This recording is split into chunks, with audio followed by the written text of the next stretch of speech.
Thank you. Welcome to the Wilmington Elementary School Construction Manager at Risk interviews. My name is Julie Leduc. I am the OPM from SMMA, and to my left, Mary Ann Galezzo, Finance Committee and Wildwood School. all right. I'm Eric Sligo, I'm the town manager. I'm Lee Dorr with Dorr Media. Welcome, Paul Ruggiero, Assistant Superintendent of Administration and Finance for the schools. Thanks for coming. So we'll turn it over to you. Excellent, thank you. My name is Brian Lynch, Vice President and Project Executive. Been with Shawmut for 25 years, and I'm very proud to say I've spent my entire career working on educational facilities throughout New England. Near and dear to my heart are the projects I've worked on through the program of the MSBA. I am partnership driven and truly believe in the mission and understand how much hard work you've put in to date to get this project up and running. These things take years. We know that there's some political climate here with consolidation of schools. I just came off a program with the town of Wellesley where they had consolidated multiple schools, so I understand what it takes to get that to happen. By way of agenda, thank you, Julie, for the agenda. We realize we have 30 minutes and then importantly 25 for Q&A. We want you to really meet the core project team that's with us today. These are the folks that you will interact with every day. So that's truly important. Pre-construction approach, some notes on our challenges and opportunities, and then obviously to get into the Q&A. So the project team inside of our RFQ and RFP, you have the greater org chart. We have a great deal of resources to bring to this project. The group that you're going to be seeing and hearing from today is the project leads, Bob and Lauren, and the rest of the team that's sitting here with you today. This team specifically, we have come off 3 projects in the past 9 years together as a team. Many of these projects have very similar attributes that we're looking at in the Wilmington Elementary School. Things like all electric buildings, enhanced envelopes, no neighborhood protection. Lauren's going to speak about that a lot. Phase turnover, parking and fields, utility coordination, and pre-K through K program elements. This team specifically sitting here has come from April, Billerica, and Wellesley. Each town passed the vote. All GMPs were delivered on budget. All schedules were met.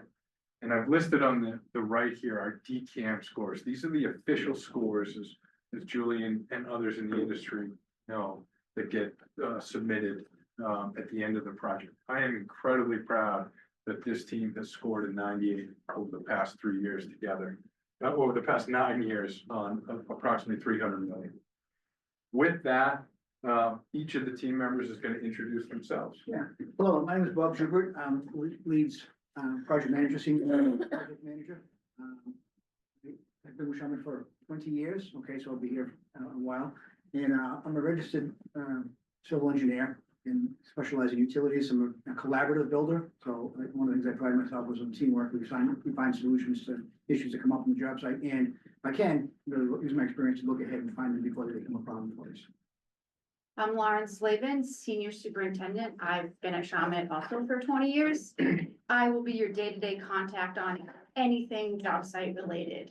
Some of the focuses that I'm going to have is safety as a #1 priority, logistical harmony within our fence and with outside our fence, with our neighbors, with the school and all its surrounding, and then also total quality control of everything that's being built on the project.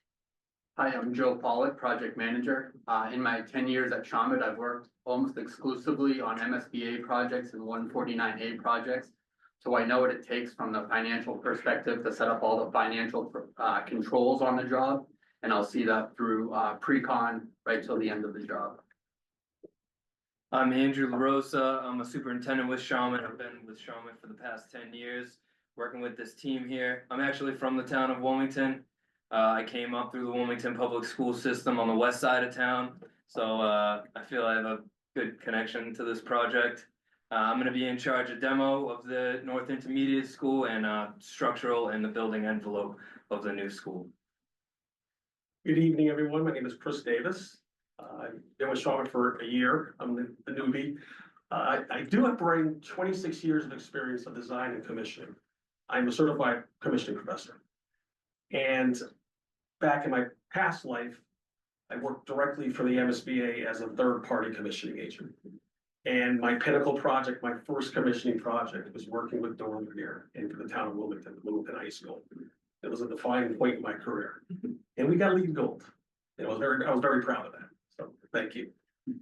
Good evening, my name is Sam Hanna, I'm the chief estimator, been with Shawmut for 23 years, 27 years total in the industry.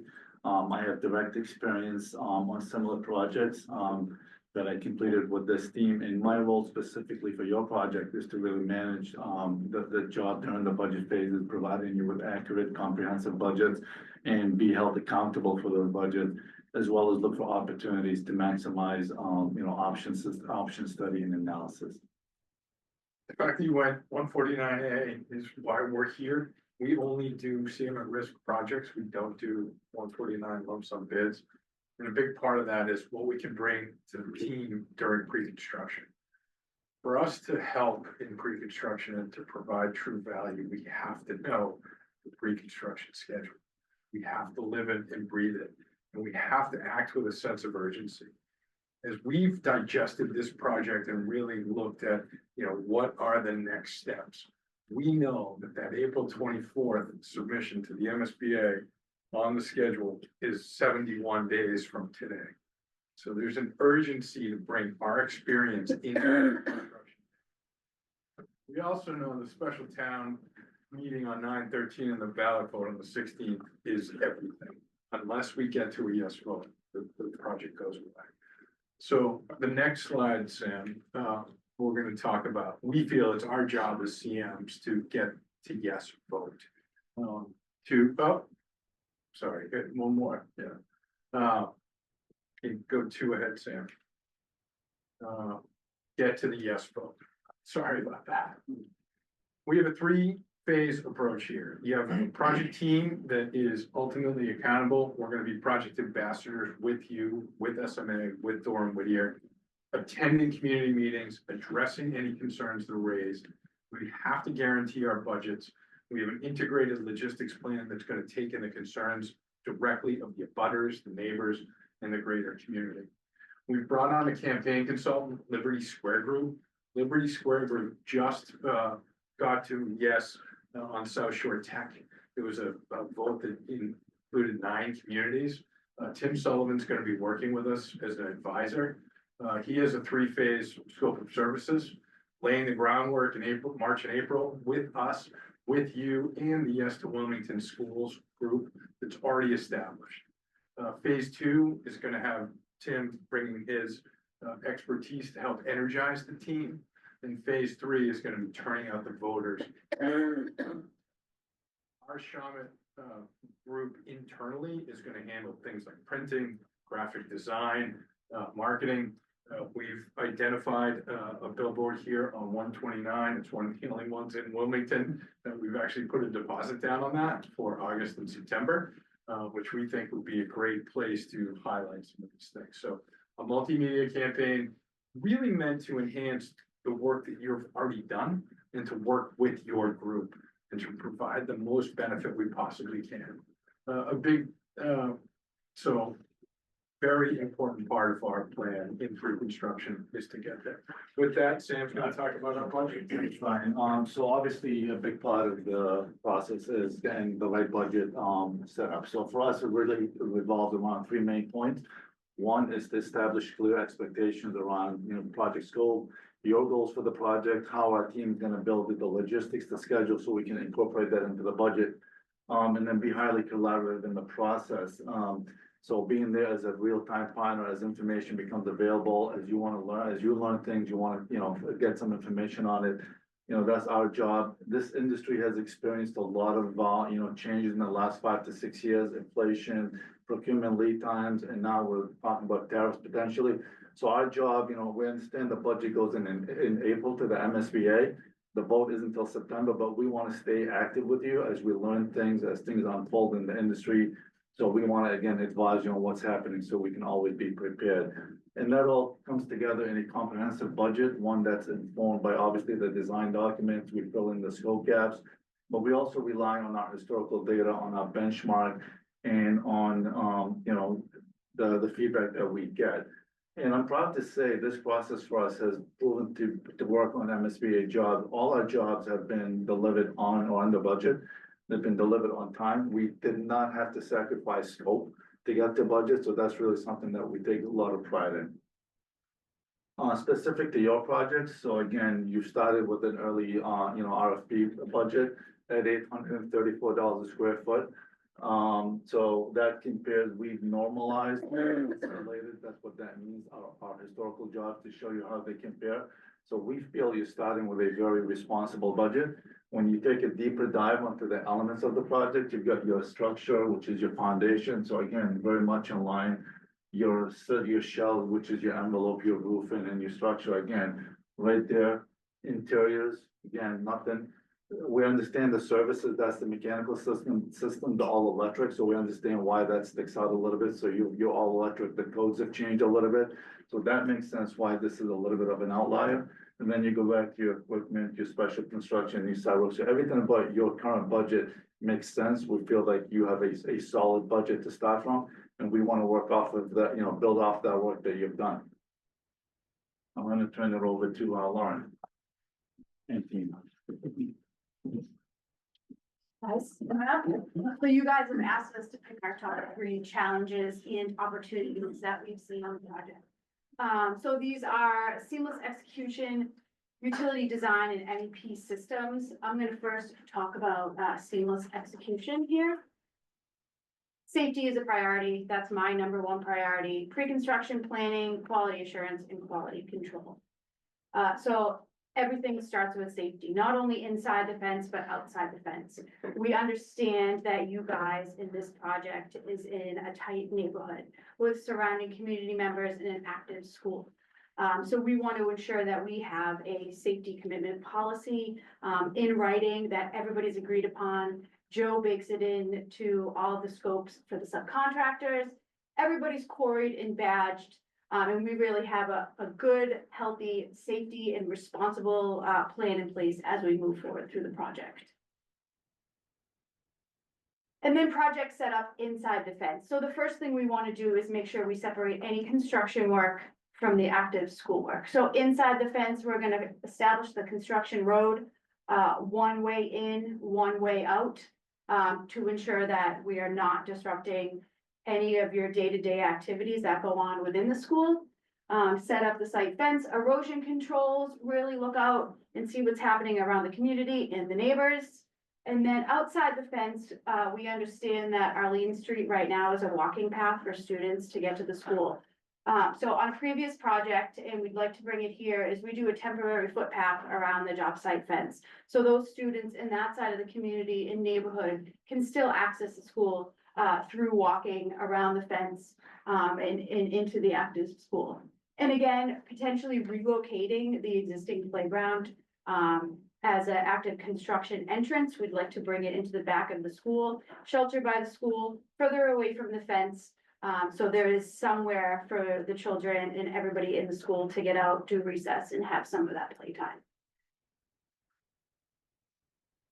Okay, so next I'm gonna talk about utility design. Like I said, I'm a registered civil engineer. I love this kind of stuff. I've been advised to keep it high enough level, So I'm gonna talk about, what planning for existing utilities. You can see from Lauren's illustrations how important it is to plan for utilities with a logistics plan. So you have a logistics plan that works with the work we have to do.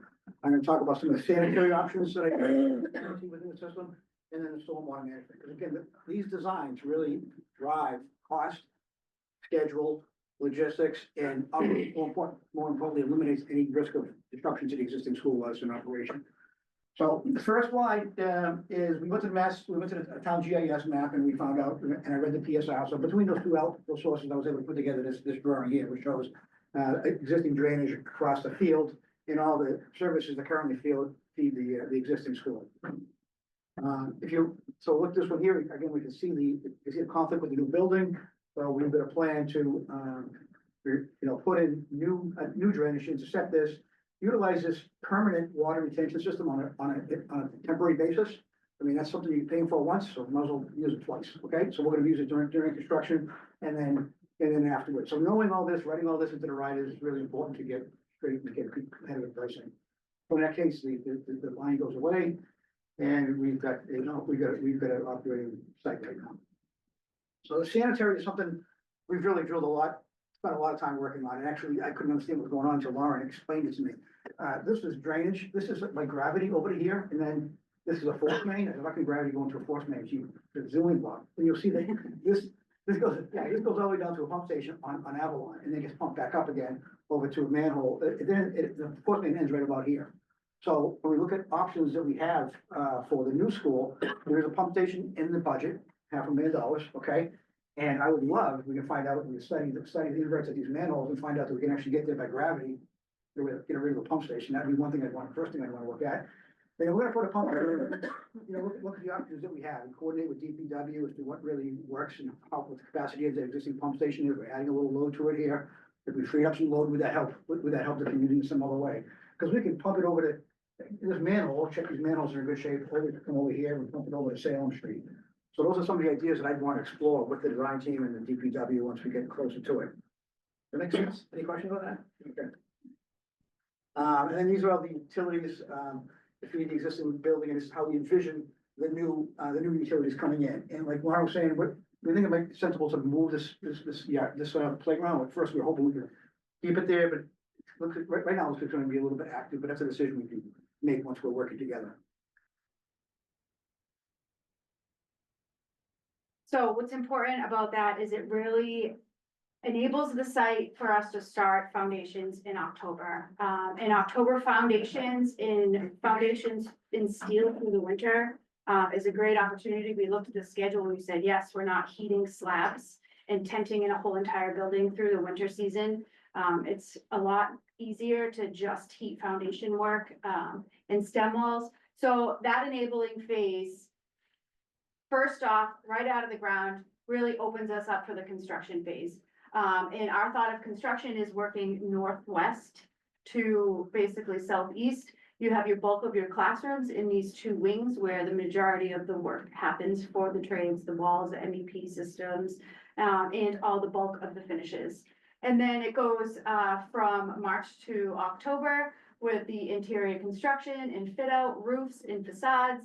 And then all the way to May for the school opening.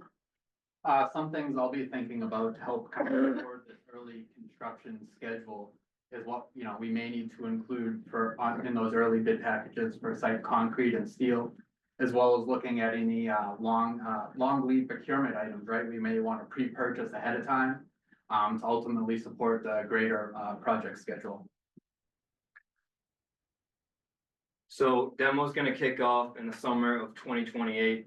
We really need to hit the ground running that summer. We're gonna be on a fast track schedule that summer. We're gonna prioritize areas to open up some parking for the new school in the next school semester. As you can see on the next slide, we're gonna be prioritizing areas of the building for that purpose. We wanna make sure the faculty has enough parking for that new school once the new school year starts. We're gonna have 198 parking spots ready to go by August 2028. And again, another thing I'll be hoping, we'll be looking at securing the utility cutoffs, which are critically important to actually obtaining the demo permit, right? And I'll be doing that prior to demolition, obviously. And we've actually had some good success on past projects. For instance, we installed a temporary water heater, which allowed us to request the gas cutoff within the building much sooner than we would have otherwise been able to. That worked out to great success. So we're gonna continue with demo, sorry, back one slide. We're gonna continue with demo into the fall of 2028 while the new building is fully functional and operational. We recognize that this could be a concern to some, having demolition operations adjacent to a fully functioning school. So we're committed to making sure demolition is 100% separated from the school. One of the ways that we're gonna do this is by rerouting the parent drop-off route going out to Salem Street, making sure it goes around the demo site, so that there's complete separation. And you can have a fully functioning parent drop-off route while we do our demolition operations. That makes sense. We're proposing moving this west a little bit so we can get past that building and build it before the demo. And then that brings us to project completion, in April. And I think what's most important about the proposed solution here is that it's one turnover. It's not a phased occupancy. That summer that Andrew was talking about with demolition is critical, because I know parking is that big concern to make sure that there's enough room for everybody to get in that building. So with that plan and the whole entire turnover, now in April, it's totally Wilmington's project in building, 100% turnover. And with all that being said, really our team experience here working together, having a lot of these similar elements on our projects has really strengthened our quality control. For every one of these elements, terrazzo, mass timber structures, outdoor classrooms, play areas, close proximity demolition. We have specific quality control plans already written that we'll take and tweak and make sure that they are fitting for this project. So we can really make sure that we get the best quality. High performance envelopes with the new building code, and the stretch code coming up that we have now. We need to make sure this envelope is really, really tight. We did this in Wellesley. We had a blower door test. The comment below was from the commissioning agent that we worked with, that basically said, you know, Wellesley, you have a brand new building that's tight and efficient for many, many years to come. And so we were very proud of that as a team, that we were able to get that. And then we've done many times in the past is a classroom mock-up. So we're building this classroom 35 times over right throughout the building. So the plan is, and we've done it before, is build one early. Have the superintendent walk in there, have the principal in there, have the teachers in there, really get a feel for what that room looks like. You know, the technology of 2029 is not going to be the technology of, 2040. And we want to make sure that behind the walls, you guys have pathways to bring this technology up to speed as the years go by. And we've had much success. And I think Joe. Yeah, so one thing, we found this really cuts down on any potential RFIs that we may have as a result of coordinating all these various elements within the classroom. Just one example we were walking through a classroom with the fire department and the end users, and they said the emergency phone in this classroom should be relocated to a different area. And, we were able to implement that ahead of time and help save costs and time. Instead of going back and doing it all doing around. that. Yeah. So now I want to pass it on to Chris. He's going to come and talk about some of the MEP opportunities that we have and what benefits that he can bring to the table for Wellington. Thank you, Lori. You're welcome. Great job, team. So, why are we talking about engineering and commissioning? Let's see if it risk period. It's important. We know that this project is investing greater than 30% of the cost on the MEP systems, including security and fire alarm. These things have to work. In my team, in my experience, in our plan, and it's outlined in 3 phases: enhanced, pre-con, commissioning early, who's getting in early, and making it work after. And the great thing is, I have a plan. Great job on picking your HVAC system. I know that was a challenge. I've been fortunate enough in my career to have designed a few and commissioned a lot of these, and with GGD and Durham Whittier. It is highly effective in terms of ventilation and comfort control because you're using water rather than refrigerant. I'm sure you know that, right?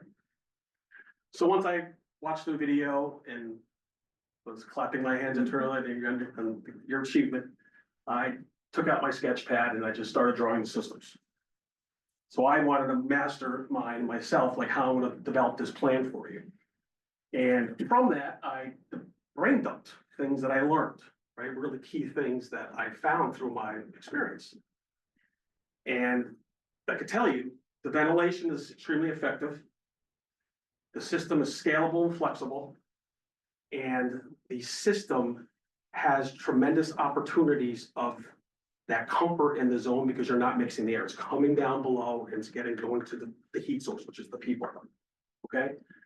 The plan that I outlined in pre-construction will involve facilities groups, the design team. We want to hear them.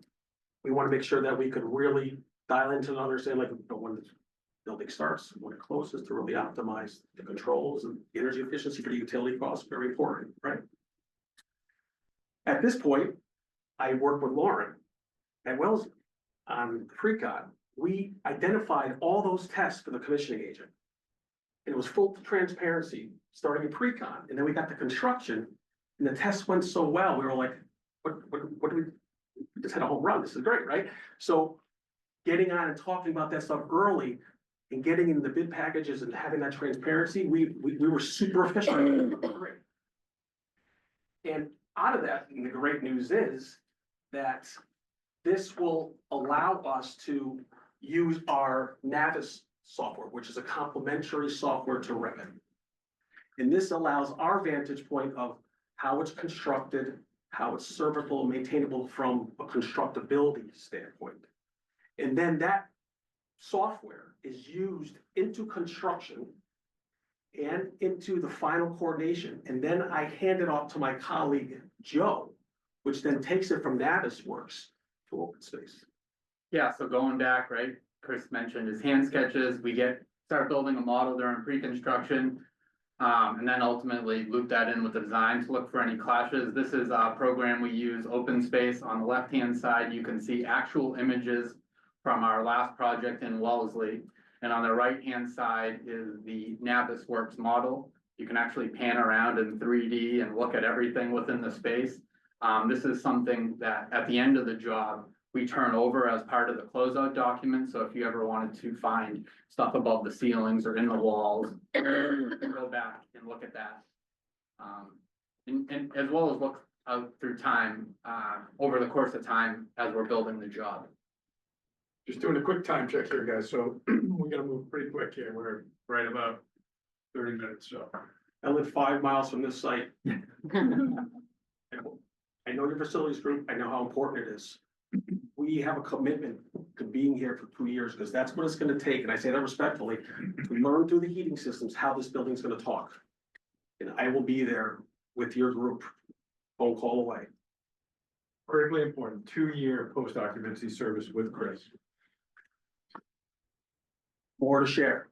Yeah, MSBA is gonna appoint a commissioning agent at DD. I'm on earlier, I'm gonna work with them in cohesion, okay? Why I'm so passionate about it is that your reimbursement is connected to that third-party commissioning agent's final report and completion of the project. That's why we wanna engage it, get through it and test it and get your funds. And now that we have a completed building, this is one of my passions that is probably the most rewarding is what can we bring to your community and to your students? And community engagement between groundbreaking and topping off ceremonies, ribbon cuttings. All the projects do that. This team likes to go in classrooms if that's what the principal wants us to go in and do a lesson on, you know, how concrete works, how it works together within your building envelope. Field learning, we did an egg drop where the kids made in their science class a container that held an egg, and then we brought it up on the lift and dropped it to see and made sure like whose cracks, whose doesn't. We used Easter eggs, not real eggs on our project, but that's one of the rewarding parts, and we're more than welcome to bring that here. we love doing that, and this is what it's all about. At the end of the day, you know, this is a facility for the future of Wilmington students, right?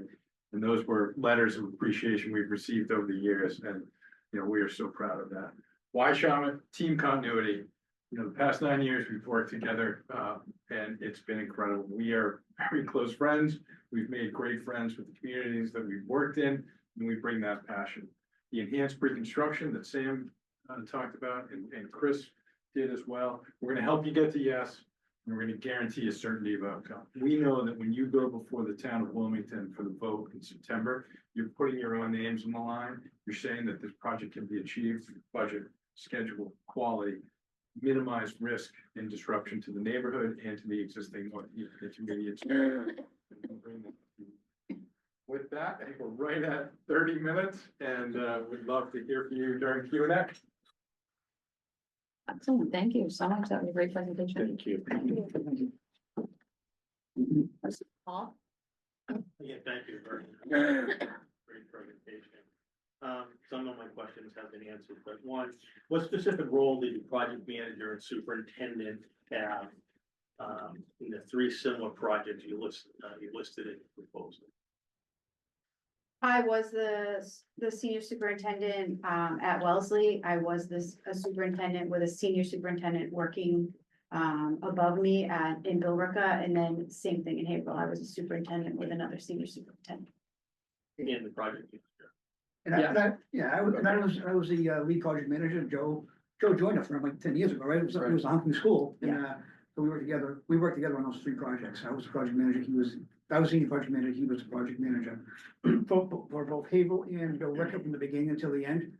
On the Wellesley project, I was the lead project manager through pre-construction and the beginning of construction.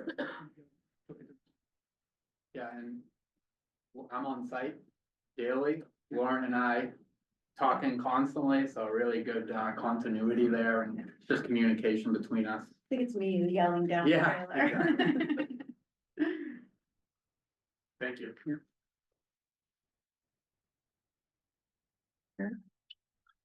Sure,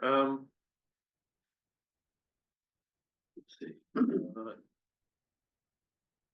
Can you discuss, how you will, add value in promoting the project to the community prior to the town vote in some more detail? Yeah, sure. So it's critically important that we listen, right? I know you've got groups established, you've heard from butters, you've heard from other groups in the town, as has the school committee. So we need to come in to the team as listeners first. Understand what you've heard, what are the challenges, we've watched the building committee meetings, we've read a lot of information that's been published, but we know we're gonna hear from you, right? We will digest that information, what you've heard is some of the biggest challenges.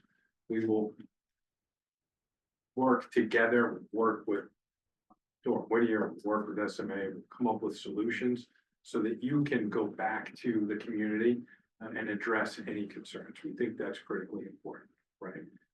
We know the typical situations we're in schools like this with traffic mitigation. We know this school specifically on both Ballardvale and Salem, queuing is a big problem. And we can't make that worse, right? Lauren's logistics plans, Bob's utility studies are intended to alleviate some of those concerns, never to add to it.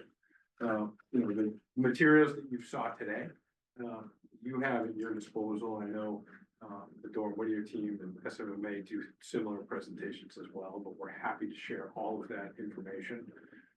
And then, working with our campaign consultant, Liberty Square Group, they're gonna have some other ideas that I may not, or our team may not, or you haven't thought of. That is their professional responsibility and opinions. They've had some good success. So we're really interested in hearing from them about, how to promote. What Tim has told me is, and I mentioned it earlier about enhancing what you've already done. We're not looking to come in anyway, nor is Tim and Liberty Square Group to change anything. It's to work with you. You guys have a great process that you already have. How can we enhance that? How can we make it better? At the end of the day, votes like this, it's critically important to understand the demographic, to understand, where we could go do events. I know, the senior center is an option here. You've got a new great senior center with that's a great option. Sporting events on the weekends seems to be a great thing when kids on the soccer field. It is a boots on the ground that will win this vote. There's no question. This is a kitchen table conversation. So, we'll help with the assistance of Liberty Square Group coming up with, how best to do that. Thank you. The rest of my questions. Erin? We're the project manager and the project superintendent. Can you tell us a specific problem that arose in a project and how you resolved it?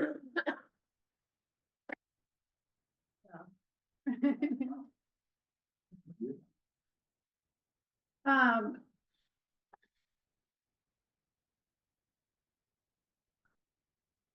Oh, do you have any? I have a couple suggestions. Go ahead. Don't mention my budget. but- Yeah, no. How about this one? Yes.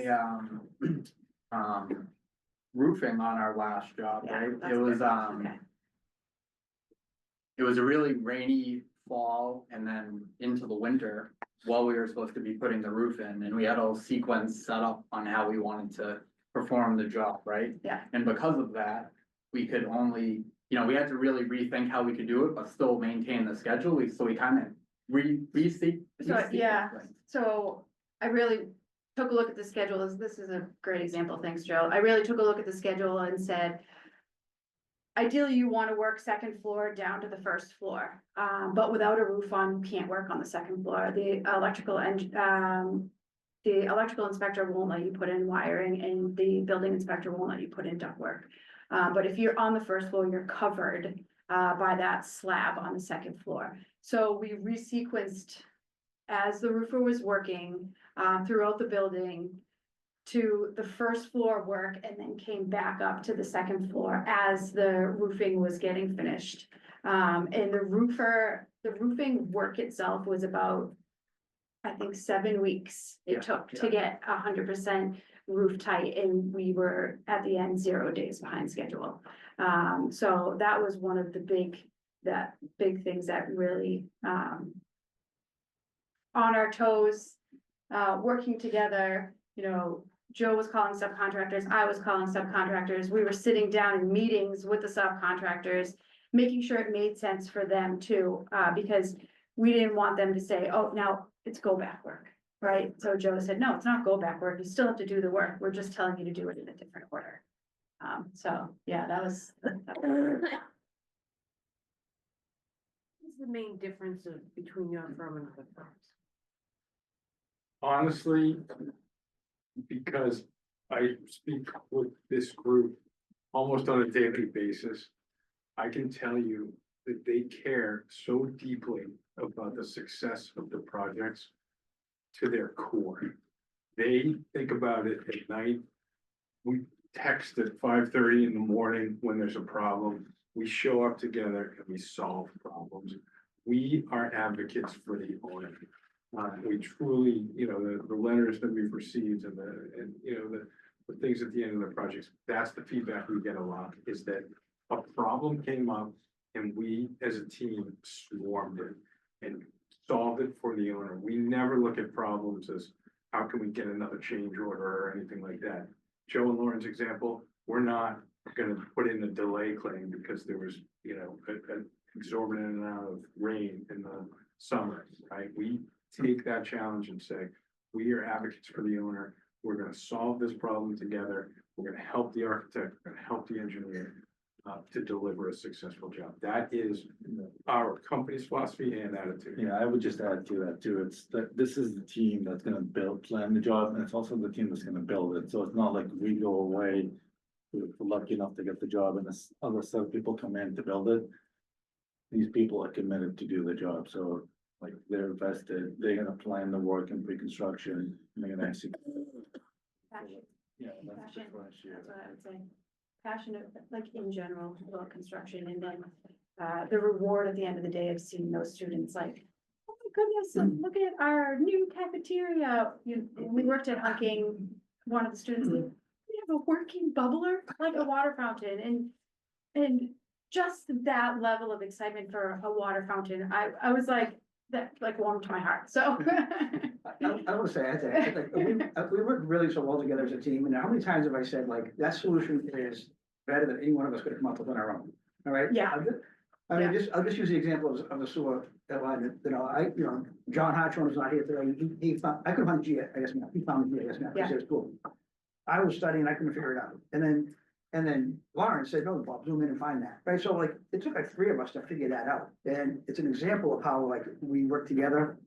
Cause we're, like, brothers and sisters, basically, to really get this stuff, to really resolve a problem, keep our energy focused in the right direction. As the newbie, Yeah, the other firms out there, great firms.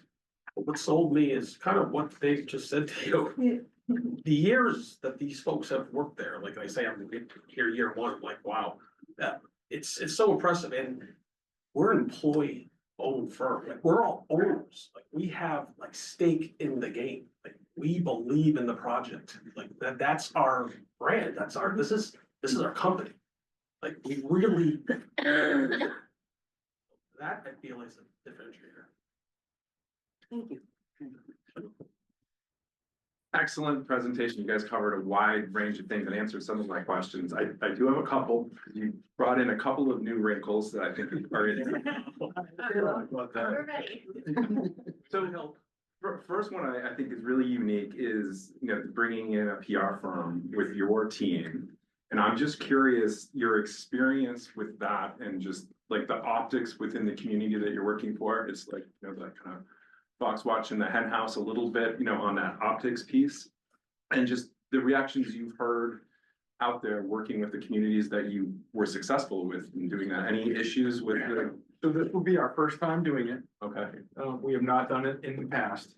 When we interviewed, talked to firms, Liberty Square Group was a connection of somebody that works with Shawmut, and they have. So they educated us. One of the key aspects of bringing something like that on is a very specific understanding of campaign finance laws. So there is hours that we can volunteer, but if there is any money exchanged, it has to be very carefully documented and controlled through the Mass General Law. And so that's critically important. Like I said, a lot of what we're doing, we're gonna do ourselves. We're gonna do the graphic design in-house, any printing. We're really bringing Tim and Liberty Square Group on as advisors. And they would advise your group as well. So it would be our first time doing it.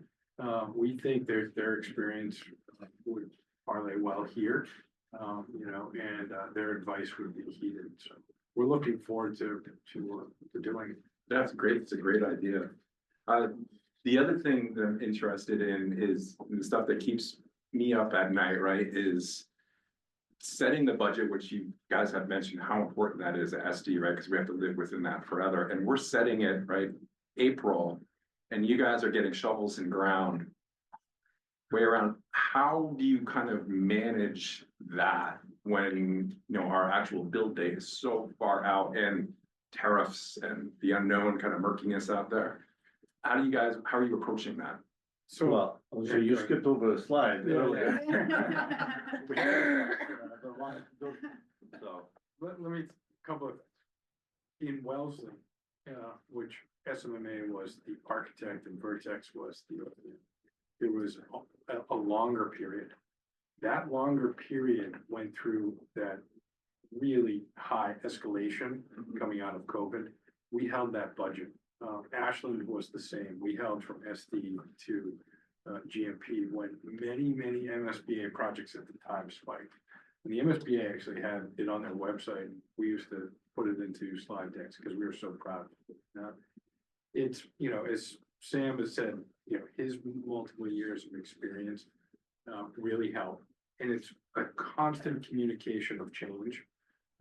The slide that Sam was showing you about was one of the things that I found successful is to host a team meeting between myself, you, Julie, potentially twice a week in this first critical phase. So that we get to know each other, we get to understand what you're worried about, what you feel that your drawings may not have captured or understood, and give each other that constant feedback to make sure that we're capturing everything appropriately at SD and that we're using the right, escalation factors, et cetera. I would add beyond that, I think your question is, the budget goes in April, it's approved. We're not doing another budget, I think, until a year later, right? I think that's Right. the design, so to Ryan's point, so we have a pre-con agreement and we have, skin in the game, so we should meet, we should stay on a regimen of meeting, and it's my job, it's our job, if things in the market say, hey, we're hearing that tariffs are happening for sure. We need to find relief valves in the budget, so whether we create solutions. If we think they're gonna happen for sure, then we need to go ahead and start, whether it's incorporate them in the design. So having those constant, us being in real-time partner, speaking up, identifying issues, I think it's gonna help, so that when we get to DD, we should re-kick off the process at DD and say, hey, is this budget still good? Do a refresher, and that's what we did for Wellesley. We did a refresher at the end of the year, because our budget was in February, I believe, January, February. So come October, September, we refreshed the budget. We said, hey, nothing else, we're gonna be up. We found a couple of small low hanging fruit VE on Ashland. We actually, the VE that was saved, what, $1 million was it? We slid the building over to get it out of the hill and to save ledge and soil exposed. So they lost no square footage in the building. It just made less ledge removal, less soil moving. So we're just having a pulse on the market, speaking up, identifying those issues and communicating them, not keep it to ourselves and just come with solutions. That's how we will be able to stay on budget. The other wrinkle, which I applaud you for, is Chris being a part of your team, as you guys all know, right? This is one of the biggest things on MSBA's radar right now, is how we effectively as a team get the owner prepared to run their building at the end. And so what is your time availability working with the team, and more importantly, working with the owner as we develop this design? We got a very hands-on owner and facilities here. Well, Right, to understand that process, to try and, take out all that kind of gray area before they're, turning the keys over and say, here you go. right, you hit the nail on the head in terms of engagement with the facilities group. I know Dennis. I spent a year and a half with him after I returned over to high school, and I developed a relationship. I know what he wants. He's demanding. His team has knowledge, which is great. They can handle these systems, because again, it's water, right? It's not refrigerant. I truly believe in, and I think the lesson learned for me, at least on Wilmington High School, was George was still involved, and Dennis was coming on a little later. They were involved in a lot of the design review meetings that I was doing as a commissioning agent. I was doing it with Vanderwell, right?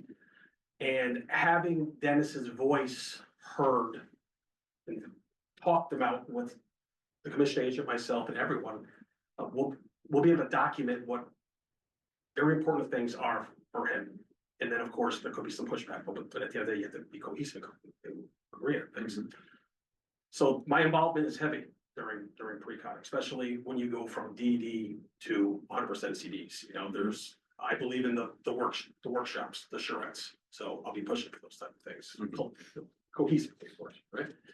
And then in construction, my team's engagement is going to be, it'll start lighter, but once construction, well, our BDC team will be heavily involved, because they're gonna be taking the subs models and coordinating everything that actually works. So I'm gonna have the eye in the sky of looking at all those things and say, hey, did you look at that rooftop unit in terms of, there's a gas vent, like 5 feet of fresh air? That's a level of seniority that I'm gonna have over my BDC team. And then I'll be working very closely with 3 of them. Phone, text, or on the site, 5 miles. Throughout the construction process, probably once a week, coming through and doing walkthroughs with Lauren on quality control. And I'll probably pull in Dennis. Well, that's what I was gonna say, is like that, to me, that's critical, is like to get those facility groups in there, doing those walkthroughs like early as construction happens, like. So they can see where the valves are, see how the filters need to be changed, looking at all the equipment, understanding where it is. We don't want them there in the end, the ceiling tiles are closed and they're like, okay, can you open, we need to see, like, yeah, you're gonna label a ceiling grid that says like, where the unit is, but like, I wanna see that whole entire unit. So to me, that's really important. We want them to put their eyes on it as we're building it. And that's also what open space is super helpful. In the end, they're not gonna remember everything, right? Brand new building. But they can always go back. So. Success story, Wilmington is building systems. I had workshop charrettes with Dennis when he came on. And we vetted it through the control sequences. We had virtual testing done. And I was a commissioning agent. And the testing went really, really well because he was engaged and we vetted through things. So that's what I'm proposing to do here. Now, I have to be very respectful to the commissioning agent being brought on by the MSBA. But they're gonna identify me very quickly as an ally, right? Because I've been on some early and I had this experience and the program that's very rigorous and important for a building to operate, and again, financial impacts, it's gonna need the team.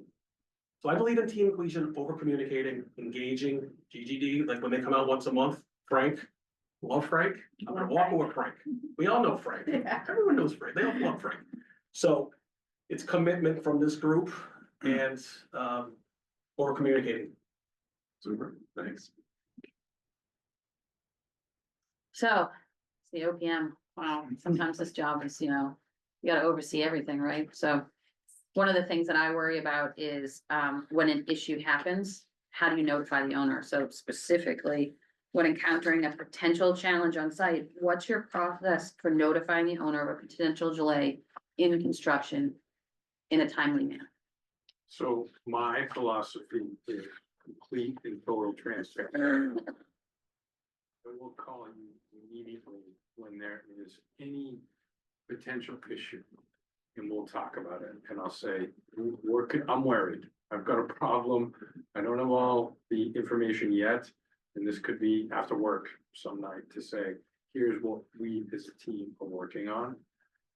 And bring you and the entire team in the fold. That is my philosophy, is transparency builds that trust. And you know what I'm worried about, you know what's happening, right? We very rarely have been in the situation to issue formal delay letters and things like that. We've been very proactive about solving those problems as a team first.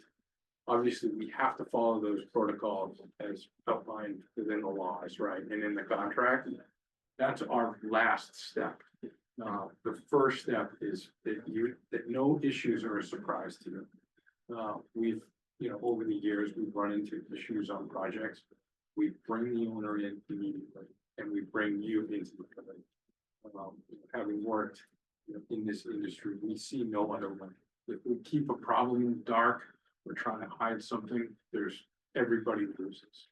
Right? We know that your job is to succeed, and so we'll do that together. So immediately I call my client contacts, in this case, we'll be the night or depending on what happened. You're not helping mine. Yeah. Emergency problem Yeah. or not, right? And bring the team in together to talk about, A, we've got some concerns, and B, here's how we're gonna solve them. My last question is, what potential delays do you see in this project right now? What's really interesting is we look through the pre-construction schedule. It's fast up front, right? 71 days. Very fast, and then it goes to a very reasonable pace, right? As Sam said, as DD moves out, one opportunity we see and we're kind of interested in is the ability to advance DD a little bit in the fall. I know you're going through the project funding agreement, September, October, but it is decided. It truly pencils down at that time. The risks that Bob went through on the utilities are very, very real. And they're real because if they're not handled appropriately and quickly, you're gonna get into a situation where you're blocking access to that access road for construction. So we want to hit that immediately. We see that utility sequence, bringing in the temporary utilities in order to drive construction as a critical piece. We've got it covered in our schedule. As Lauren said, we're showing foundations in October, so we have time there, but that's something during pre-construction. We really want to advance that design. We know that utility companies can be difficult as far as long-term scheduling. We know here we're good with the town's electrical department, but that utility scope, nailing that up front is critical as well. I think Lauren, the did you- summers, yeah, I think the summers are really critical. It's worked quite well for us in the past, like those transition periods happen during the summer, so we're not trying to interrupt a school regimen while school's in session.